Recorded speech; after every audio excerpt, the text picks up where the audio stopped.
Hello everyone. Welcome to yet another session on Adamas University Management, Academic and Career Information. I am Sanghamitra Brahma, Member Faculty, School of Management, Adamas University. I welcome all of you to this session. We expect that this session shall meet all the informational requirements of the students who are graduating from various institutes and are at the juncture of deciding whether or not to pursue a career in management. Today, we have here with us our experts, Professor Dipankar Khashnobish. He is Director with School of Management, Adamas University. Mr. Khashnobish has 2.5 decades of experience in business strategy and planning, operations, management consulting, business development and finance. He has a good understanding of multiple industries and technologies. In his last job, he held the position of senior industry principal at Infosys Limited, Bangalore. Before that, he has worked in companies like ITW, Nuclear Power Corporation, Avalon Consulting and Tata Group. Mr. Khashnobish is a BTech from IIT Kharagpur and PGDM from IIM Bangalore. He is also CISA certified from Information Systems Audit and Control Association. We also have here with us Professor Soumen Sannal. He is Dean, School of Management, Adamas University. Professor Sannal is also a Master in Business Management from IIM Bangalore. He is a mechanical engineer from IIT Kharagpur. He has over 35 years of corporate and academic experience. As acting dean, he has established and operated the ICFI Business School at Jaipur.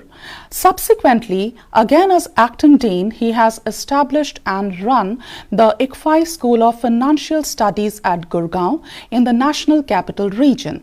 He was dean at Raffles University, Neemrana. Subsequently, he has served as Professor of Management and Head of Center of Excellence and Entrepreneurship with Kaziranga University, Jorhat, Assam. He has also worked as Professor at Amity University, Noida. He also brings with him a rich corporate experience of having worked in top Indian corporate houses like Larsen & Toubro, Sapurji Palonji Group, Kirloskar Group and Ispat Group. He has an experience of working overseas as well. I welcome both of you to this session. Thank you. In today's session of Facebook Live, I propose that we first discuss certain questions that usually occur in the minds of students and their guardians. And following this, we shall take questions from the audience. Therefore, I request the audience if you can kindly take note of the questions that come to your mind while you are listening to this session, and you can type them out in the chat box so that our experts can answer them. My first question is to Professor Khashnobish. Sir, we find that after completing 12th or even during the final year of the graduation, students start wondering what is to be done next. In this regard, management is one of the most sought area of education and practice that the students consider after their 12th or after their graduation. What is your thought in this regard? Thank you. Thanks for the question and welcome to this session. Pleased to have you all on meeting virtually. I think the question, if you look at it, we are essentially talking today about business management. Management as such is a faculty which is everywhere. Even if you are a researcher in a R&D lab, think about it. It is not just the research which you do. You have to manage your peers. You have to manage your seniors. You have to manage people working with you. You have to manage your funding. You have to manage other stakeholders. But specifically to business management, I think one of the things which I have seen, I have done my management from IIM Bangalore little over 2 decades before, and I have been working as stated little over 25 years in the industry, and multiple companies, multiple industries, multiple geographical locations. My observation had been that business today has become, or it is becoming, extremely complex. I will give an example of buying just grocery. Even if you go back 5 years back, you will be buying grocery by just going to the local store. You will just ask for your grocery. The store manager will just pick up the things, deliver to your home, and you will be making a payment, or you will probably be paying at the end of the month. But today you look at how you buy your grocery. You have an option of obviously going to the local store. You can go to a large mall or departmental store sort of thing. You can buy it online. You can get it delivered at your doorstep. You can actually have an option of getting it picked up. You can pay by cash. You can pay by credit card or various other digital money. You can actually take sort of credit and pay after some time. So the very simple action of buying grocery has become extremely complex, if I may say. There are so many choices. The other change which has happened is your customers has become very, very smart. Yesterday customer were just depending on probably one source of information or 2 sources like TV or newspaper. Today the customers are carrying a smartphone. Customers are getting access to all the information which is available to anybody in the world. So if you are buying a phone today, you are not asking your neighbor, you are not asking your relatives. You are going on a place like Amazon or Flipkart. You are comparing hundreds of models. You are getting into the features. You are looking at what is the post-sale service, what is the track record, what is the rating. So the nutshell of what I am trying to say is that today, whether you start a business, small or big, whether you work in a corporate or a institution, whether you a junior member, a mid manager, or senior member, you have to get yourself in tremendous amount of complexity. And it is no more just about product and services. You have to understand finance, you have to understand HR, you have to understand people. Most of the employees are much younger, so their mindset has completely changed. You have to understand your lenders, the people who are controlling the business, the sort of regulatory authorities, the government, the environment around you.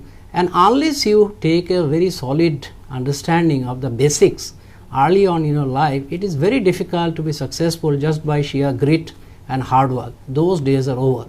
So if any of you are specifically looking at starting a business or getting into a corporate or an organization and want to have a career out of it, my suggestion always will be to take this management education seriously, consider it, explore it, and probably join these 2 years of investment in MBA or 3 years in BBA.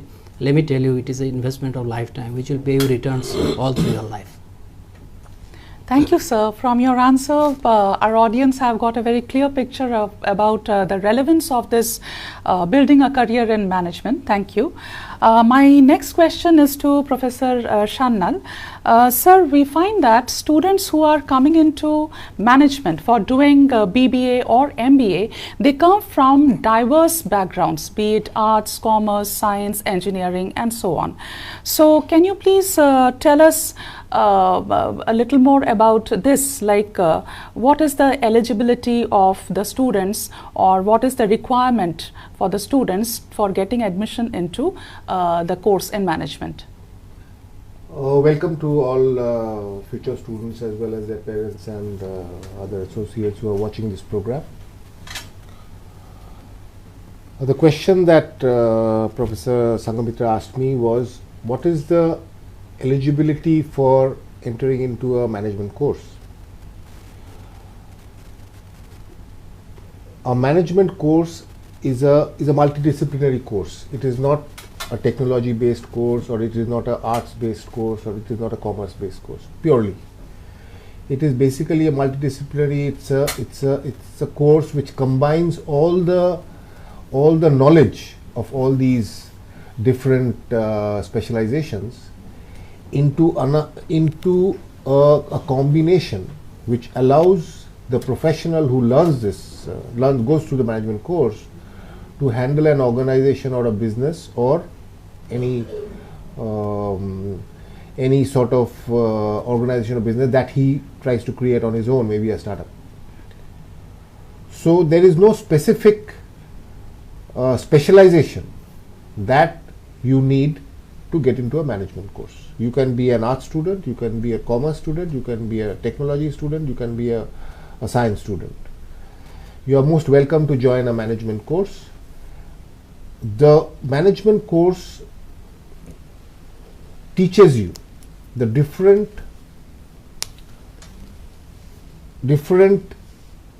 specializations that you require to run an organization or a business. So if you are a science student, then we will ensure that you understand the other focus areas that you need to run an organization. If you're a commerce student, we'll teach you the other areas that you need. So therefore, the answer to the question is that we do not require a specific specialization area for admission to a management course. You can be from any specialization. You come in. The course ensures that by the time you finish the course, you have that expertise to go into an organization and manage an organization or a business to the best possible, in a best possible manner. Thank you. Thank you so much, sir. You have very clearly removed any kind of doubt in the students or in the audience they have in their mind regarding the educational background for joining into management course. Sir, my next question is for Professor Khashnobish. Sir, when the corporates come for recruiting MBAs or BBAs, do they have any kind of preference regarding this background? Yeah, so there is this, you will always hear about this various institutes that some institutes are preferring people with quantitative background, or some institutes are good for marketing, or some institutes are good for finance. About especially the IIMs, this sort of thing has been, this sort of concept has been created over the years. My experience is that much of it is a sort of imagination. It is not real. But so far as the recruitment pattern, what I have seen, that if you look at the banking, financial services and consulting, there is a preference to take people who are across the board. Means what I mean is that whether they are engineering background, or arts background, or commerce background, they don't really focus on that. They essentially focus on certain attributes, like whether they are very presentable, whether they are articulate, and of course whether they know the domain for which they are applying for the job. If you look at the other areas like retail or manufacturing, you will essentially or hospitality industry, you will find that people will typically have some amount of preferences for with preferences for candidates who has come from the engineering background. So if manufacturing industry recruitment, if there is a person who comes in with mechanical engineering background or civil engineering background, or if IT industry, if there is a person having a computer science background, there is some amount of weightage is put on that. But these are not hard and fast rules which has been cast in stone, which is probably a trend which can well be broken. So don't think that just because you have done arts or commerce, you will go to only certain industries and not the other industries. But there will be some amount of preference, everything else being equal. The background sometimes play a role. Yeah, that is true. Thank you, sir. So what I have understood from your answer is whether they come from any of the background, science, arts, commerce, engineering, however, they can equally, get groomed through the course and be ready for the corporate. Thank you, sir. Sure. So my next question is for Professor Sanyal. So what is the right time that a student starts thinking about preparing himself or planning for getting admission into an MBA course or a BBA course? The right time, in my opinion, would be when you are about to get into college, because as you cross your higher secondary, then you are about to get into college, then you have to take a call on what is the kind of future you are looking at. Are you looking at a future as an engineer? Are you looking at future as a science, physicist, or you want to do your PhD in chemistry? Do you want to be a computer scientist or computer programmer? Or do you want to be an MBA?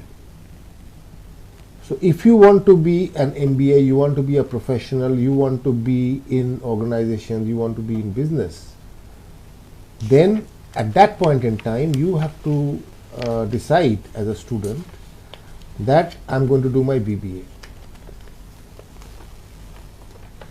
Another point, that is, this is after your higher secondary, when you decide to do your BBA and then subsequently your MBA, which is the masters of the management program. The other option that you have is that you go ahead with your science or your engineering or your commerce in your graduation, and after your graduation you decide that, okay, I want to do my masters in business administration. Masters in business administration is again a course which does not require any prerequisite. You don't have to be specifically a science or a science graduate or an engineer or a commerce or arts graduate specifically. You can be any of these to get into a masters in business administration course. So you get these two options after your higher secondary as well as after your graduation to decide to do your management course. And the management course, like I said, basically turns you into a professional, and a professional for handling organizations and businesses. Thank you. Thank you so much, sir. We have got a very clear, understanding about how the student should start planning regarding the admissions. Yet another question still remains, which I would like to put to Professor Khashnobish.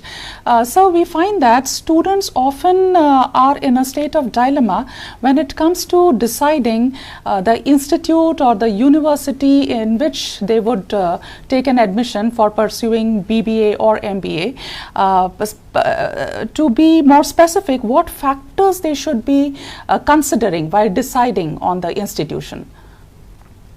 Yeah, good question. I think probably it is one of the most important decisions you will be making. So, it is very important that you are clear as to where you want to go, because if you join and then you find that it is not the institute you wanted to be, you will probably become very frustrated and may as well waste 2 years of your life. So, in my mind, there are 3-4 things you should look for. First is the quality of the faculty. It is not just the degrees. Of course, the degrees are important, but the quality of institution they have come from. Second is that do they have a right mix of experience, both in academics as well as professional experience.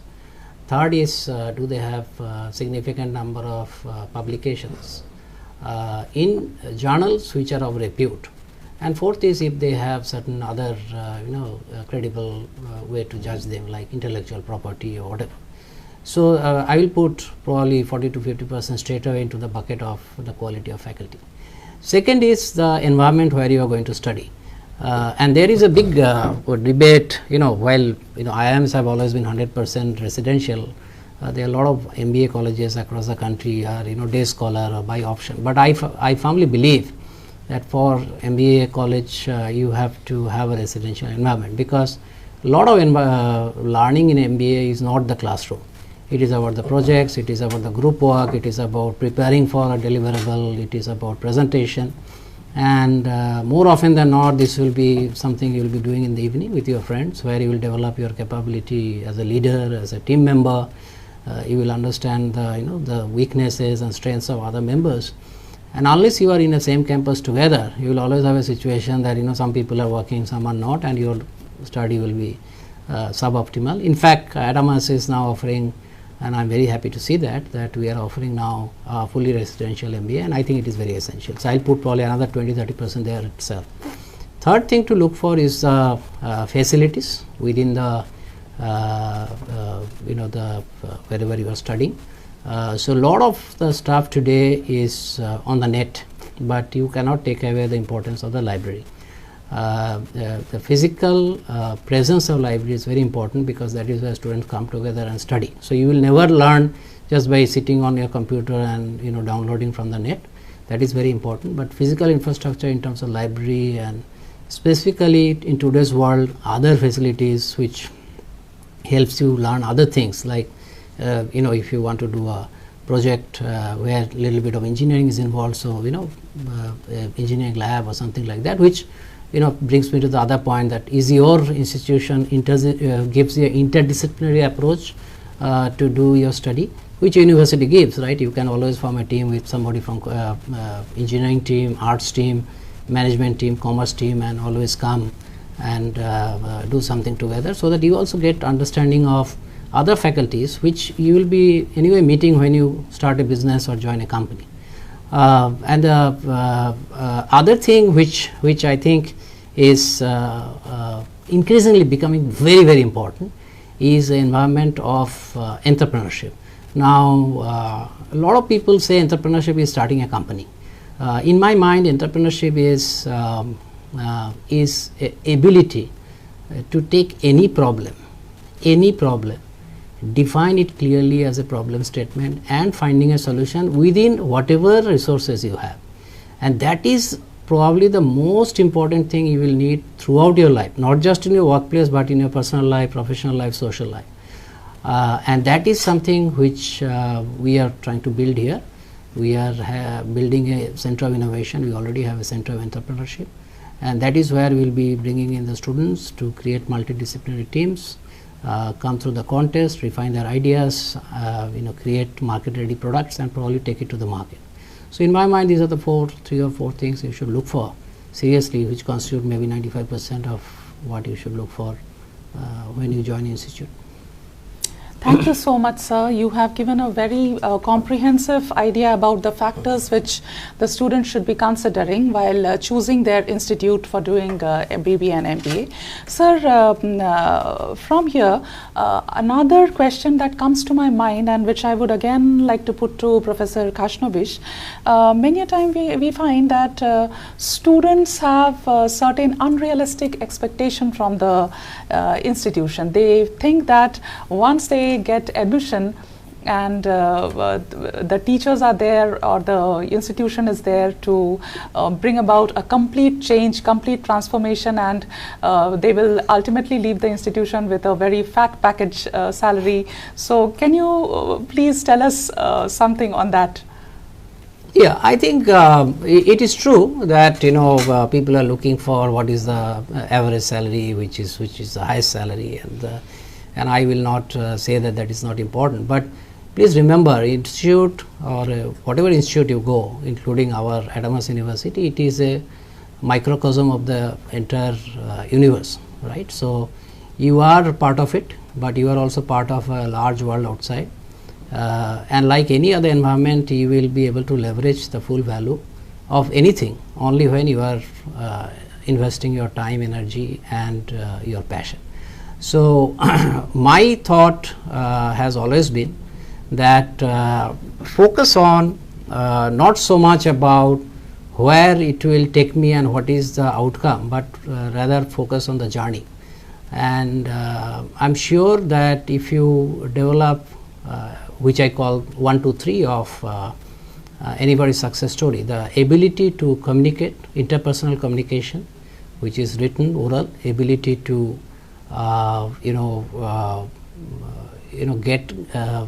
get a view across and build a consensus when the no easy solution is there. That is number 1. Number 2 is ability to get things done. Right, that is a very, very big issue with most people, that we start a lot of things but finish very few things. So finish it in every in a very, very visible way, getting things done as they call. And third thing is a lot of common sense, right? As I said that you have to define problems and solve problems within the limitations of the resources. So if you can pick up these three things, whether you get a very fat package or a very slim package, I can assure you success will be there for you. And as you progress in life, I'm now I did my engineering from Kharagpur almost 30 years back, and if I look back and I think the success has multiple dimensions. It has a dimension of money, recognition, prestige, peace of mind, but if you get these fundamentals right, it will be there. But I will always say that you will be leveraging the system or the circumstances only when you are a participant. Environment can be provided by the university, but you have to leverage it. Thank you so much, sir.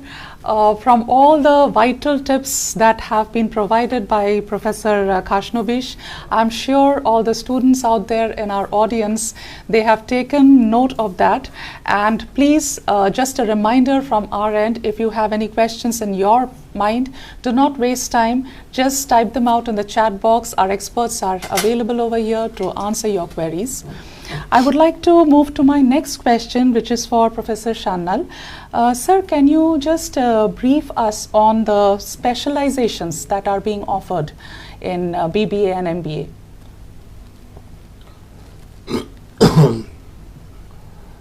Well, for the students who are watching our program, the MBA course today is the management courses worldwide are moving through a lot of change, because the industry itself is moving through a lot of change.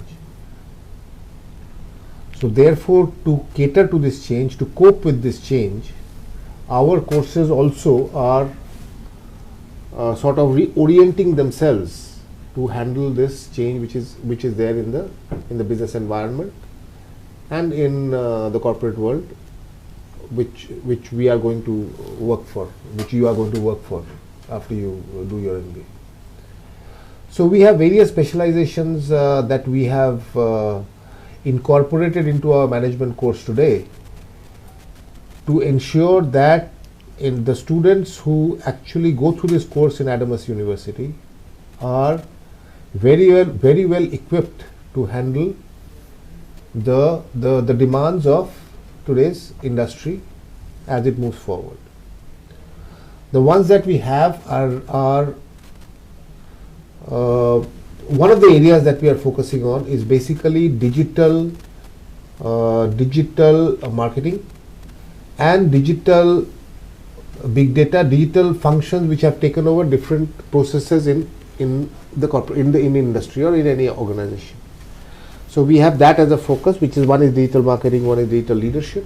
We have big data and data analytics. We also have entrepreneurship and family business, which is one of another focus area which industry is going through now. And I mean, it's one of the main startups and unicorns and the big companies which are coming up now are basically to do with entrepreneurship. We are also focusing on the pharmaceutical industry, because the Indian pharmaceutical industry has become very strong worldwide. So we feel that Indian MBAs will do well if they focus on this industry. So we are doing that. We are also focusing on financial markets, and also we are offering specialization in sports management. We are looking at certain add-on courses like certified financial analyst. We are looking at ACCA, CFA, add-on courses in finance, which would help you become a better professional for students who would like to specialize in the area of finance. So these are the specializations that we have worked out now for both the BBA course as well as the MBA course, to ensure that a student who graduates either as a BBA or as a bachelor or as a master in management has that extra edge as he or she goes on to the business world where he's going to work tomorrow. Yeah, thank you. Sir, it's a lot of information we have got right now from what you have said regarding the specializations being offered. Now, we have just now received a question from one of our audience. He wants to know what specifically is the difference in between the two levels of business studies. That is specifically, what is the difference in between this BBA and MBA?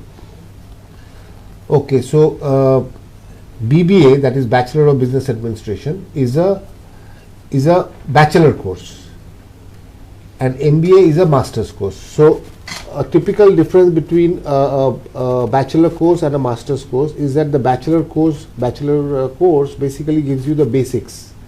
It sort of creates your foundation. It sort of ensures that the primary subjects of management are taught in that course. Plus, of course, we have industry interaction, we have industry visits, we have large projects, last semester project, internship, also in BBA. So, as a BBA, you are a Bachelor of Management, of Business Administration and Management, but you are a bachelor, like you have a bachelor course in other subjects as well. Now, the question is, what is the difference between a BBA course and a MBA course? What is the difference between a bachelor course and a master's course? A master's course is advanced. It's an advanced course in management. So you have to complete your BBA to do your, if you want to go on to a master's course, whether you come through BBA or whether you are an engineer or whether you are a science graduate or arts graduate or any other graduate, but you are eligible to do your MBA, but that's a master's course. So, as a master's, in a master's course, what we do is we teach you at a level which is much higher than what we teach in the BBA course. We also have much more industry interaction, much more industry focus. We have,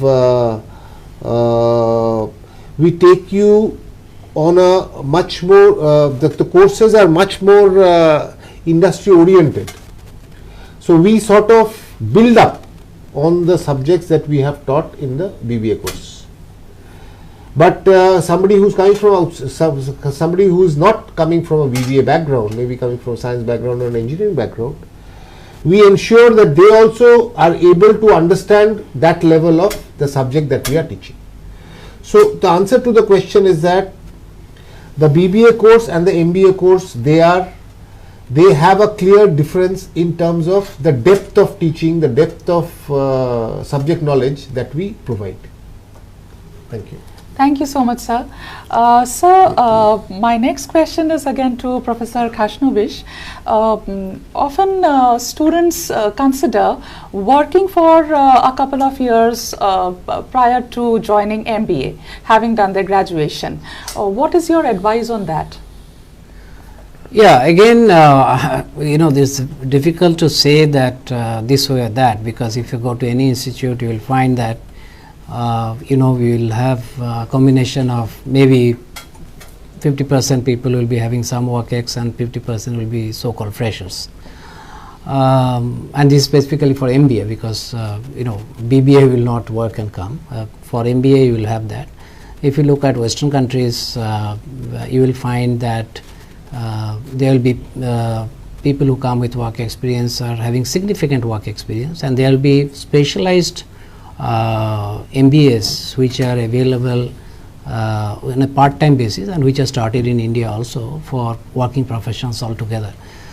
So let me try to look at it in terms of positives and negatives. So if you work for a couple of years and do an MBA, obviously you have certain advantages in terms of having seen organization very closely. You have been part of it, understanding the organizational dynamics, and then when you come and study, you completely understand or more or less understand better all that is being taught in the class. So if you have been in organization, obviously you will understand when the HR, human resource or marketing or branding is being taught, right? Some of the specialized areas like futures, options, derivatives, Black-Scholes model in finance, you may not be understanding even if you have worked, because you have not worked in a particular space, but more or less the general management piece you will be understanding better. But there will be it will also be a situation that you will find that the courses they are teaching exactly the same thing which anyway you have known because you have worked. So sometimes people might develop some set of sense of disdain that I need not have done it, I have already known it, I could have learnt it myself, which I think is not correct. In terms of industries, my observation had been that while it is not a rigid case, that if you are talking of financial services, banking, insurance, consulting services, they typically will look for people who have been fresh, because they will like to give a grounding. These organizations recruit with a mindset that these people will stay with them for a long time, so they want to catch them early, and they typically prefer people who have no work experience.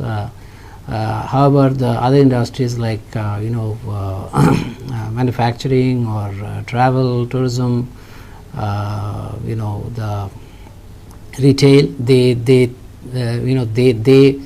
have very high level of people interaction from the very beginning. So they want people, if possible, who have worked for a couple of years. One thing you have to understand that why you are working and you are doing MBA. So there are three types of people who I have seen. One is people who are working, they want to continue to work in the same organization or industry, and they want to do MBA because they want to develop certain faculties which they otherwise don't have. Second is the people who want to come in and they want to shift their industry. So they might be in manufacturing, they want to be in BFSI, banking and financial services. And they will look for, I have worked for 4 years, so I need this 4 years of experience to become considered for my new job, which may or may not be the case. And third is people who say, boss, I have worked, I don't really mind giving a few years of experience, I will start fresh. So after this I will take whatever jobs comes my way, so long it is paying well and this is something which I want to do. So you have to be very careful in judging which category you are in. If you want to augment yourself in your same job, it is a clear decision. But if you feel that you will come and then go back and change your industry, at the same time get this 3-4 years of experience considered as part of your overall experience, it may not be always the case. So you may face some frustration. So be careful, think through and take a decision. Thank you so much, sir. Sir, we have got yet another question from the audience. Now, this person wants to know what kind of a salary he may expect having done an MBA degree. Yeah, so I can give you the number from our university, which we have last year. I think the average, this current year the average is around very close to 6 lakhs. There had been 1 or 2 instances where people have got 10 lakhs. However, while we are not really going to measure our success, as I said before, only by what is the average and what is the highest, because please understand many times these numbers are very misleading. The one misleading is one way of not getting the right number is people will get a dollar job, right, and convert it into rupees. So automatically the beginning, if you are getting $80,000, you convert into Indian money, it will be 60 lakh rupees, 55 lakh rupees, but that may not be the equivalent 50 lakhs, 60 lakhs in India. Second is many organizations put some notional cost. They say, I'll give you accommodation, let's value it as the lakh a month and add 12 lakhs to your salary and say your salary has become so and so. So I think there are many layers to what the salaries are. But having said that, we also understand that people who want to take up job, don't want to start immediately on their own, definitely should get a good remuneration and good, pure, clearly identified remuneration. And one of the things which we are doing and continue to do, and specifically people like me and Professor Sannal and others who have come from industry, that we will be building a lot of industry connects. A lot of our colleagues and friends are in very senior position. We bring them in, make them part of advisory board, help them connect to students, do joint projects, reach out to those organizations, and we are very sure, the things will be far better. Next time, next year this time if we talk, numbers will be, if at all if you look at numbers, it will be far better, I'm sure. Professor, I would like to say a few words on this subject. Let us understand that the management course basically is a course which makes you a professional, and the profession that you are in is basically managing organizations. So therefore, one question, of course, is what is your the salary that you can expect when you pass out of the college. That is immediate placement from the college. But as your career progresses, as you go ahead with more and more experience, your profession is to look after the organization, to lead the organization, to head the organization. So therefore, your growth in your income, normally as per the experience that we have, both of us have, is the growth is, it's very fast, It can grow to levels which are reasonably high. I'm not saying, terribly high, but it can go to levels reasonably high, and some people, of course, it goes through the roof. But as a leader, as a manager of an organization, the level of growth of salary and the level of salary is high. Let us understand this basic concept that it is not just the salary that you are getting on placement from the institute. It is also the salary 2 years down the line, 4 years down the line, 5 years down the line, which is going to be. So that is what I wanted to just convey to all of you. Thank you, sir.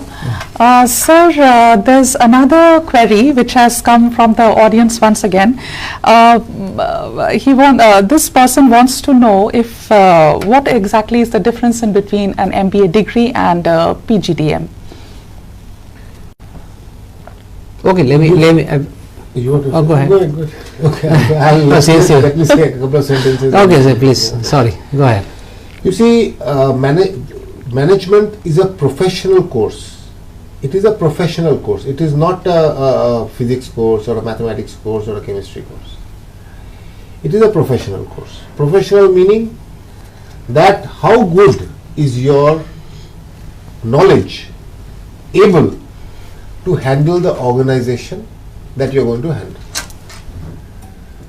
So now therefore, whether you are getting a diploma, PGDM, which is basically postgraduate diploma in management, that is PGDM, or you are getting a degree, MBA degree, that really does not make a difference as far as the organization is concerned. The organization is looking at you as a professional, and it will see, okay, you are a professional from Adams University, okay, I'll pay you so much. You are a professional who have succeeded in, this company in the past 3 years, I will take you, I'll give you this much. So that is the ability, the capability, the success that you have shown to your peers in the application of your knowledge. So therefore, in my opinion, it doesn't really matter. Basically, a degree is given by a university, and a diploma is given by somebody who is not a university. So therefore, when I came out from IIM, even today, I think the IIMs are giving diplomas. They are not able to give a degree simply because they are not a university. So IIM, which are the top management schools maybe in the world, are still giving diplomas. Whether it's Indian, also big schools like Indian School of Business Hyderabad or the other large schools. FMS Delhi, which is Delhi University, is giving degrees because it's a part of Delhi University. But that is, if I am a recruiter, if I am a company who is going to different colleges to recruit a management graduate, then for me what is important is his capability, his knowledge, not whether he's got a degree or he's got a diploma. It matters if you are going to do your PhD, of course. If you are going to further studies, then it is better to have a degree. Yeah, Professor Kashmir. Well, I'm actually just going to tell the technical difference that which Professor Sanal already covered, that if you don't have an undergraduate course, you have to give a diploma. That's why IIM gives diploma and universities give degree.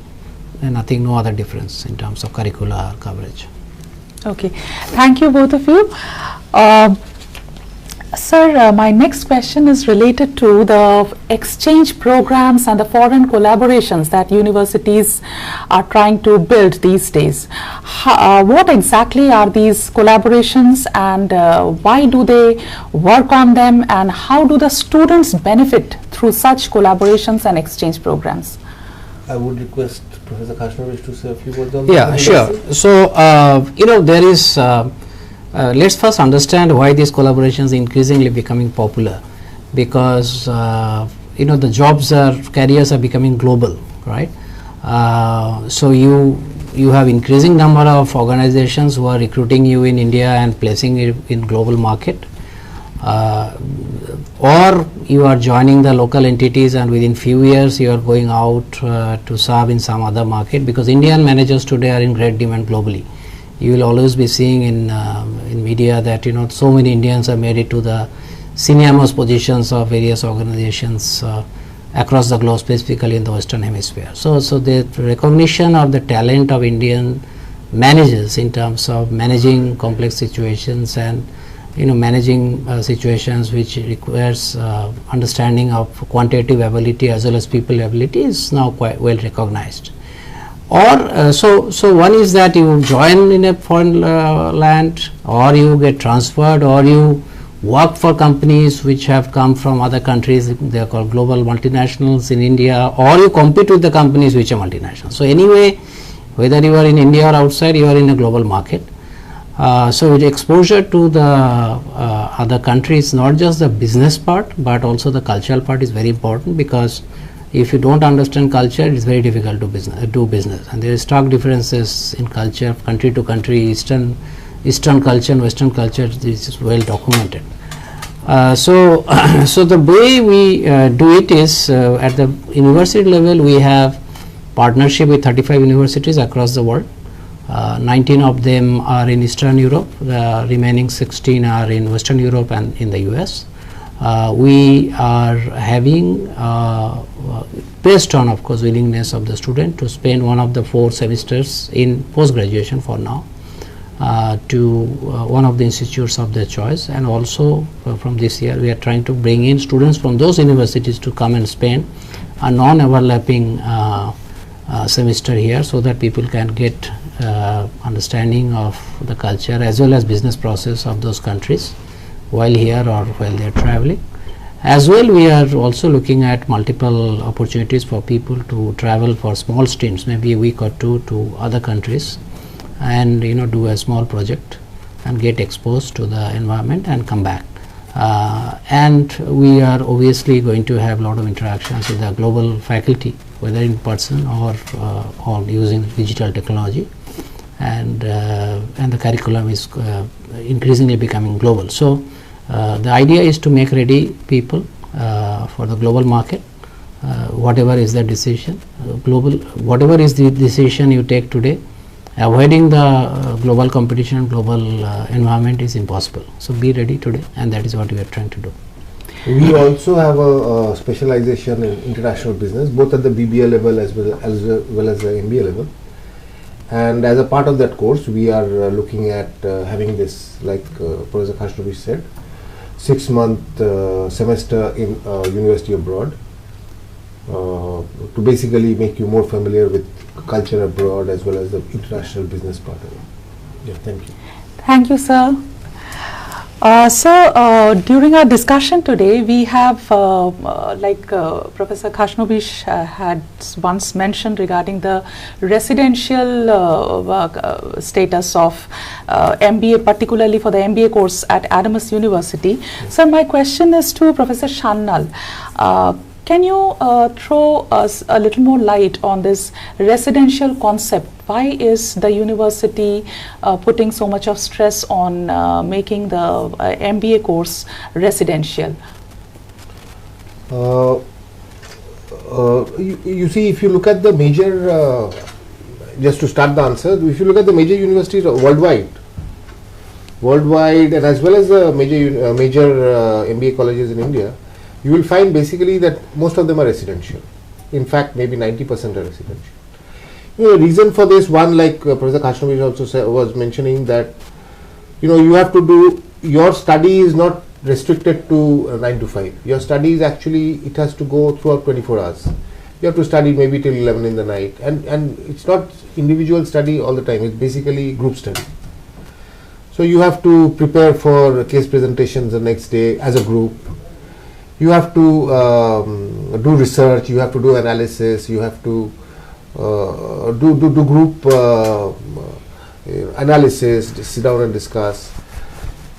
because it's more of a management is not it's not mathematics, it's not pure mathematics, it is more of analysis, it's more of there's a lot of psychology involved, lot of mathematics involved as well, finance involved and so on. So that is the one part of it, is that your study is not restricted to 9 to 5, it's much beyond that.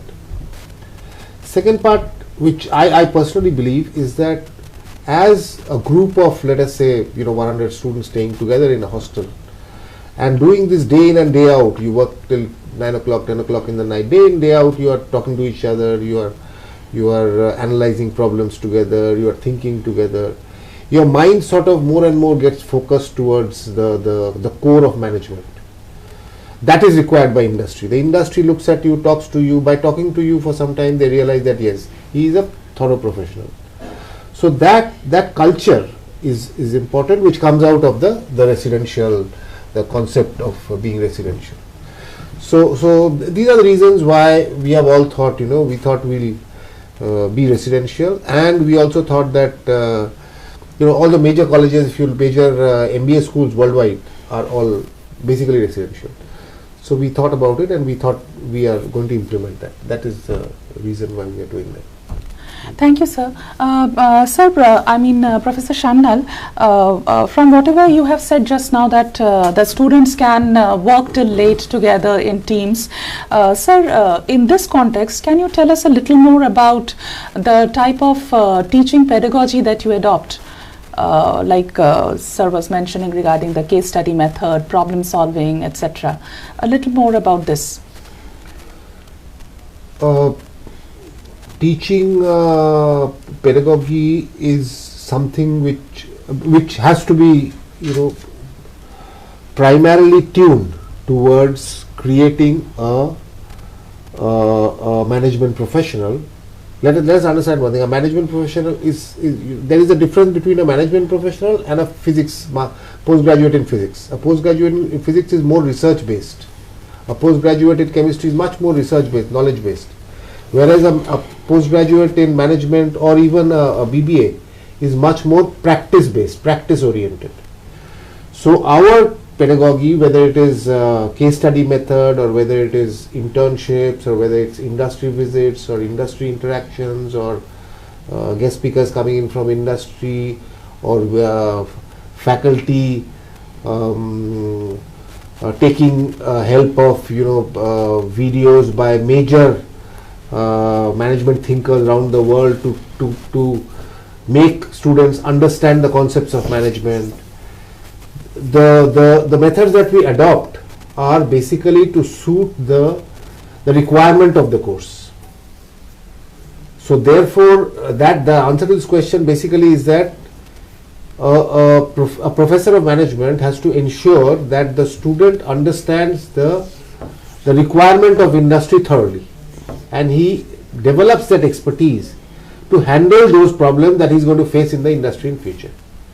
So we use the teaching methods, teaching styles that we have are primarily oriented towards that, and we give you the maximum level of interaction that we can with the practical problem that the management professional will face when he goes on to industry.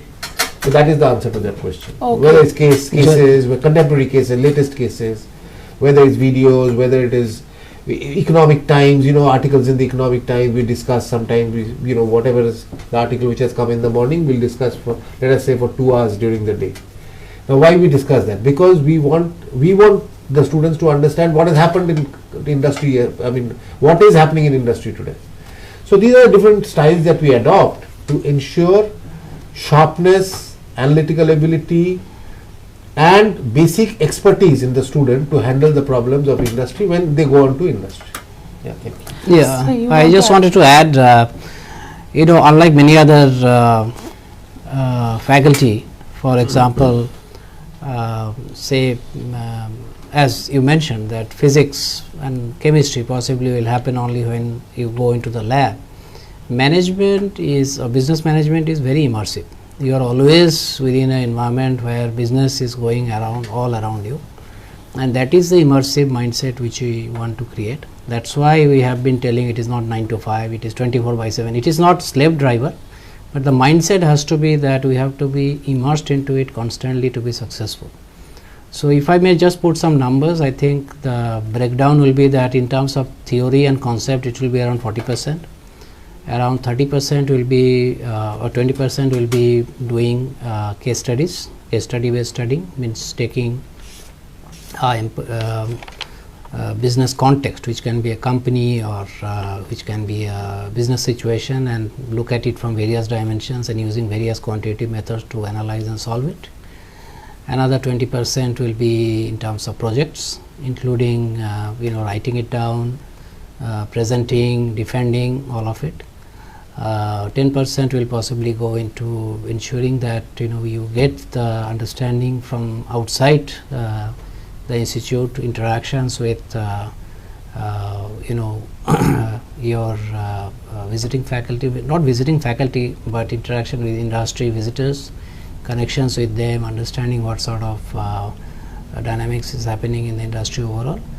And probably another 10% will go into building your entrepreneurship mindset. So that probably is base. And if you look at, except for the theory part, which is 40%, everything else you have to be together, and you have to be in an immersive situation to be successful. So residential becomes natural to have an effective MBA and BBA, MBA program, not so much BBA but MBA. Yes. Thank you, sir. Thank you, sir. Sir, to Professor Sharnal once again, in our earlier discussion, you have mentioned about the Center of Excellence and Center for Business Entrepreneurship that you are working on at in the university. So, can you tell us a little more about these? Yes, in Adamas University, we have a Center for Business Entrepreneurship, as Professor Khashnavish also mentioned. The Center for Business Entrepreneurship is basically a center where a student's entrepreneurial capabilities are facilitated. We are there to help you. We are there to cater to your enthusiasm for creating a startup. We are there to support you in the initial stages of creating that startup, whether it's through education. Education, of course, we have an entrepreneurship specialization course, but whether it's through external information availability, and whether it's through other means of supporting you. So that Center for Entrepreneurship, which is actually open to the entire university, of course, it's open to the students of other departments as well, and also to the BBA and the MBA students. We also have a Center of Excellence where we offer add-on courses which are available worldwide for any student who is interested. Supposing you are interested in finance courses, suppose you are interested in OB courses, supposing you are interested, there are courses which are available with our partner universities, as well as courses which are available from large universities worldwide over the internet, which we have access to, and we can provide that. So these are two centers which are available within the university under the department, under the School of Management. Of course, these centers are open to the entire university and maybe to even students outside, but it is under our School of Management, and definitely it's available for all our students to come in and take advantage of. Thank you so much, sir. We have little time left, so we can take just one more question, one last question from the audience. Sir, this is for Professor Khashnavish. Sir, our audience wants to know what is exactly this summer internship, winter internship that we have discussed during the session? See, internship, as you know, it is something which is mandatory for second year, between second year and third year of BA, and between first and second year of MBA. So we are going to give you all the support to do it. There are two types of internship typically happens. What is paid, unpaid, and the companies may decide, depending on the criticality of what they want to get done. They will probably at times offer unpaid internship also, but the quality of the work will be very good. So just because somebody is paying and somebody is not paying doesn't mean that one is better, one is worse. It depends on the company policy and what they want to achieve.